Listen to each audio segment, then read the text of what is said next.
We live in a society which is procuring the fallacy that wealth is privately created and then appropriated through taxation by the state.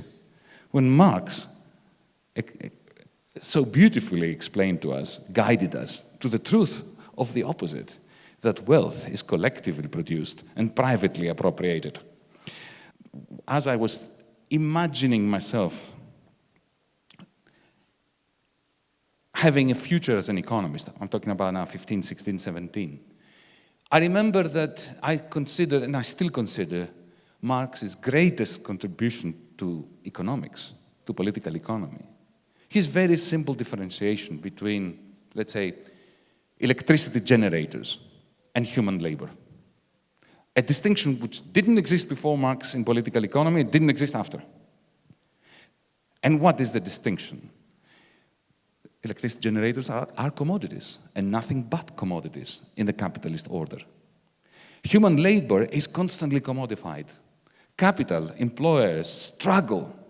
They employ their cleverest tactics to commodify labor, and yet they can't. But this is a tragic play, because if they succeed in commodifying labor fully, then suddenly capitalism will die. Think about the invasion of the body snatchers, the 1953 great movie, which was remade very badly again and again after that. Imagine that we have these spores that come from outer space and invade our beings and turn us into empty shells, humanoids that have lost all free will, all creativity, or all subversiveness, and instead go through the motions of going to work, of sleeping, of eating, of producing, of consuming, and so on and so forth. Suddenly, that post-human society will have become nothing significantly different to a mechanical watch. A mechanical watch has parts. They all work together, and they produce a function. An integrated circuit of a computer does the same thing. You don't hear a watchmaker or a computer scientist talking about the value that is produced by the cogs of the machine. Because there's no need.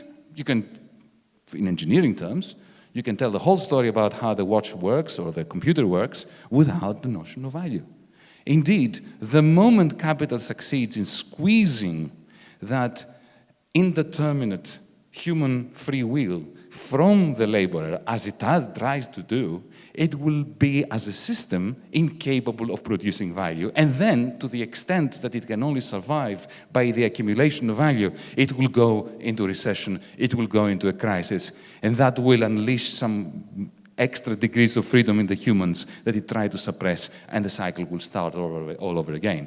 That economic concept of the labor input as radically different to all other inputs, and labor as the only commodity which can never be fully commodified, was to me, and still remains to this day, Marx's greatest contribution to our way of conceptualizing the political economy we live in.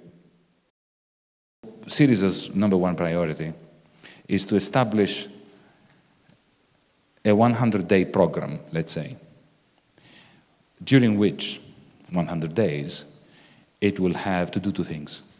Firstly, attend to the humanitarian needs of the dispossessed and save them from the claws of Golden Dawn, who are going around the neighborhoods distributing food on condition that you have to prove your racial purity. Secondly, and simultaneously, Syriza must establish a negotiating position with the Troika. Establish a plan B and a fallback position, plus one or two or three very precise demands that it won't be willing to budge from once they are rejected by Mrs. Merkel and Mr. Draghi. Now, this is not an easy task. But is it impossible? No. And if it succeeds, this will be a major inspiration, not just for the rest of Europe, but for the world. Further questions, comments, provocations?